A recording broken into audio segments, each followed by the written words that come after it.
തികഞ്ഞ ആത്മവിശ്വാസത്തോടെയാണ് മന്ത്രിസ്ഥാനം ഏറ്റെടുക്കുന്നതെന്ന് മന്ത്രി തോമസ് ചാണ്ടി പറഞ്ഞു. കെഎസ്ആർടിസിയെ കരകയറ്റാൻ തോമസ് ചാണ്ടിക്ക് കഴിയുമെന്ന് എ.കെ. ശശീന്ദ്രനും ആശംസിച്ചു. കഴിഞ്ഞ ബഡ്ജറ്റിൽ ധനകാര്യ വകുപ്പ് മന്ത്രി തന്നെ 3000 കോടി രൂപയുടെ ഒരു സ്പെഷ്യൽ പാക്കേജിനാണ് അംഗീകാരം നൽകിയിട്ടുള്ളത്.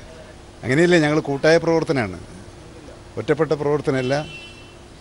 അദ്ദേഹത്തിൽ നിന്ന് ഇപ്പോൾ എനിക്കൊരു സന്തോഷ വാർത്ത കിട്ടി. തീർച്ചയായും നിങ്ങൾക്കിത് KSRTCയെ കരകയറ്റാൻ സാധിക്കും. അതിനുള്ള ബേസൊക്കെ ഇട്ടിട്ടാണ് അദ്ദേഹം സ്ഥാനം ഒഴിയുന്നത്. 3000 കോടി രൂപ വകയിരുത്തിയിട്ടുണ്ട്. അതുപോലെ തന്നെ എക്സ്പേർട്സിനെ ഇതിൻ്റെ മാനേജ്മെൻറ്റ് രംഗത്തേക്ക് കൊണ്ടുവരിക. ഹണി ട്രാപ്പ് വിവാദത്തിൽ പരാതിക്കാരിൽ നിന്നും പ്രത്യേക അന്വേഷണ സംഘം ഇന്ന് മൊഴിയെടുക്കും. കഴിഞ്ഞ ദിവസമാണ് കേസിൽ ചാനൽ മേധാവി അജിത് കുമാർ അടക്കം 9 പ്രതികൾക്കെതിരെ FIR രജിസ്റ്റർ ചെയ്തത്. വരും ദിവസങ്ങളിലാകും പ്രതികളുടെ ചോദ്യം ചെയ്യൽ. കഴിഞ്ഞ ദിവസമാണ് മുൻമന്ത്രി എ.കെ. ശശീന്ദ്രനെ കുടുക്കിയ ഹണി ട്രാപ്പ് കേസിൽ പ്രത്യേക അന്വേഷണ സംഘം FIR രജിസ്റ്റർ ചെയ്തത്.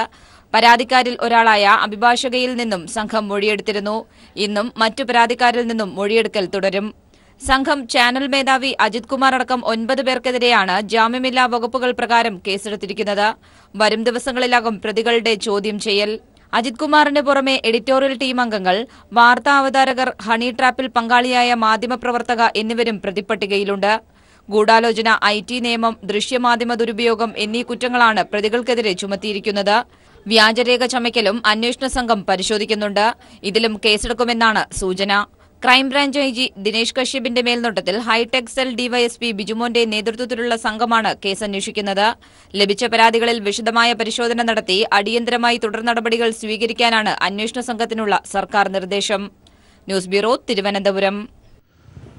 കളങ്കിത മാധ്യമപ്രവർത്തനം നടത്തിയ മംഗളം ടെലിവിഷനെതിരെ പ്രതിഷേധം ശക്തമാവുകയാണ്. മംഗളത്തിന്റെ കൊച്ചിയിലെ ഓഫീസിലേക്ക് മാധ്യമപ്രവർത്തകർ നടത്തിയ പ്രതിഷേധ മാർച്ച് ഡോക്ടർ സെബാസ്റ്റ്യൻ പോൾ ഉദ്ഘാടനം ചെയ്തു.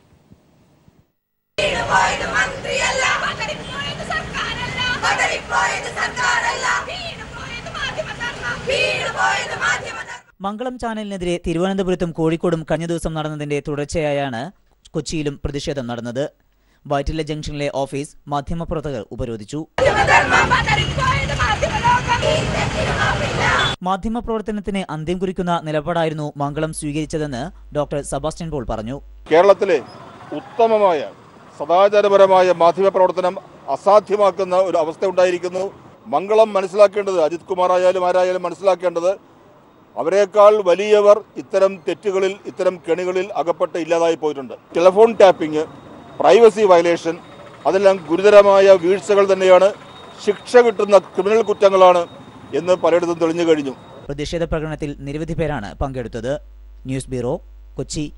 കേരളത്തിലെ ഏറ്റവും വലിയ ശുദ്ധജല തടാകമായ ശാസ്താംകോട്ട തടാകവും വറ്റി വരളുകയാണ്. കഴിഞ്ഞ 5 വർഷത്തിനിടയിൽ തടാകത്തിന്റെ 27% കരപ്രദേശമായി മാറിയത്. പഠനങ്ങളാണ് ഇത് ബോധ്യമാക്കുന്നത്.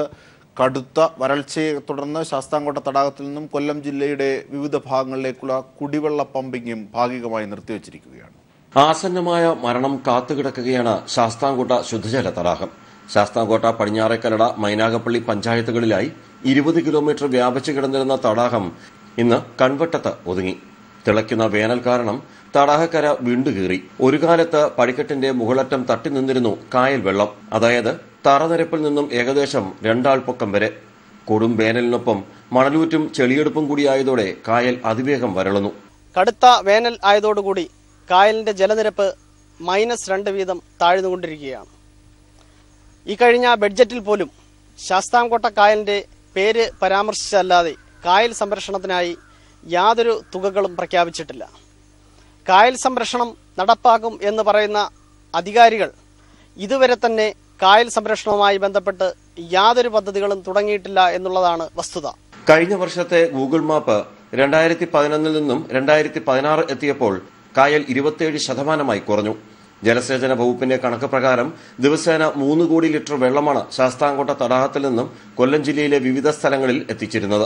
ഇന്നതിന്റെ നേർപകുതിയായി. ചെറുമരങ്ങളും മറ്റും വെച്ചുപിടിപ്പിച്ച് തടാക സംരക്ഷണത്തിനുള്ള ശ്രമങ്ങളും ഒരു ഭാഗത്ത് നടക്കുന്നു. അതേസമയം തടാക സംരക്ഷണത്തിനുള്ള കേന്ദ്ര പദ്ധതികൾ ഇപ്പോഴും ഫയലിൽ ഉറങ്ങുന്നു. രാജ്കുമാർ, ന്യൂസ് ബ്യൂറോ, കൊല്ലം.